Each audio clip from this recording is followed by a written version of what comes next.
మహిళలు వాహన రంగంలోనూ దూసుకొస్తున్నారు. బస్, ఆటో, క్యాబ్ డ్రైవర్లుగా, ట్రైన్ లోకో పైలట్లుగా, విమాన పైలట్లుగానే కాదు, ఇటీవల ర్యాపిడో బైక్ రైడర్లుగాను తమ సత్తా చాటుతున్నారు. వ్యవసాయ రంగంలో ట్రాక్టర్లు నడిపే మహిళలు మాత్రం తక్కువనే చెప్పాలి. అయితే ఆ కొరత కూడా ఇప్పుడు తీరిపోతోంది. ప్రత్యేకించి మహిళలు సులువుగా నడపగలిగే ఎలక్ట్రిక్ ట్రాక్టర్ను council of scientific and industrial research CSIRకి చెందిన central mechanical engineering research institute CMERI పూర్తిగా స్వదేశీ పరిజ్ఞానంతో అభివృద్ధి చేసింది. సరికొత్త ఫీచర్లతో వచ్చిన ఈ మహిళా ట్రాక్టర్ పేరు CSIR prima ET11 Kushal. Kushal అంటే నైపుణ్యం కలిగినది అని అర్థం. ఈ ట్రాక్టర్ వ్యవసాయ రంగంలో నిజంగానే ఒక నైపుణ్యమైన సాధనంగా మారనుందని శాస్త్రవేత్తలు అంటున్నారు.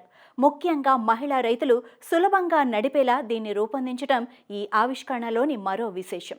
వ్యవసాయ రంగంలో మహిళల పాత్ర ఎంతో కీలకమైనది. వారికి ట్రాక్టర్ నడపటంలో ఉండే ఇబ్బందులను గుర్తించి చీరకట్టులో కూడా సులభంగా ఎక్కేలా ట్రాక్టర్ ఎత్తును సర్దుబాటు చేయటం, సీటింగ్ సౌకర్యాన్ని మార్చటం, లివర్లు, స్విచ్లను అందుబాటులో ఉంచటం వంటి మార్పులు నిజంగా అభినందించదగినవి. ఇది మహిళా రైతుల సాధికారతకు ఒక గొప్ప ప్రోత్సాహాన్నిస్తుంది. మన దేశంలో ప్రస్తుతం ఉపయోగిస్తున్న ట్రాక్టర్లన్నీ డీజిల్తో నడిచేవి. దేశవ్యాప్తంగా డీజిల్ వినియోగంలో 7% వాటా ఒక్క ట్రాక్టర్లదే అంటే అవి ఎంత పెద్ద మొత్తంలో కాలుష్య ఉద్గారాలను విడుదల చేస్తున్నాయో ఊహించవచ్చు. ఈ నేపథ్యంలో కేంద్ర ప్రభుత్వ ఆదేశాలతో CMERI ఈ ఎలక్ట్రిక్ ట్రాక్టర్ను అభివృద్ధి చేయటం నిజంగా ఒక సమయోచితమైన చర్య. ఇందులో 90% స్వదేశీ పరికరాలను ఉపయోగించారు. ఈ ఎలక్ట్రిక్ ట్రాక్టర్ను మే లేదా జూన్ నెలలో హైదరాబాద్లోని ఇండియన్ ఇన్స్టిట్యూట్ ఆఫ్ కెమికల్ టెక్నాలజీలో ప్రదర్శిస్తున్నారు. స్వయంగా ఈ ట్రాక్టర్ను చూసి దాని పనితీరును తెలుసుకోవచ్చు. ఈ ఎలక్ట్రిక్ ట్రాక్టర్ కేవలం కాలుష్యాన్ని తగ్గించడమే కాకుండా రైతుల నిర్వహణ ఖర్చులను కూడా తగ్గిస్తుంది. డీజిల్ ధరలు పెరుగుతున్న నేపథ్యంలో ఎలక్ట్రిక్ ట్రాక్టర్ ఒక ఆర్థికపరమైన ప్రయోజనాన్ని కూడా అందిస్తుంది.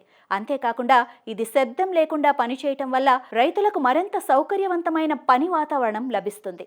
ఈ ట్రాక్టర్ సాంకేతిక లక్షణాలు కూడా ఎంతో ఆశ్చర్యకరంగా ఉన్నాయి. 26 HP సామర్థ్యంతో తక్కువ బరువుతో రూపొందించిన ఈ ట్రాక్టర్లోని లిథియం అయాన్ బ్యాటరీని ఒక్కసారి ఛార్జ్ చేస్తే 4.5 గంటల పాటు పొలాన్ని దున్నవచ్చు. అదే రహదారిపై ఉపయోగిస్తే 6 గంటల వరకు నడుస్తుంది. 1.5 నుంచి 1.8 టన్నుల బరువును లాగుతూ 25 కిలోమీటర్ల వేగంతో వెళ్లగలగటం నిజంగా అద్భుతం.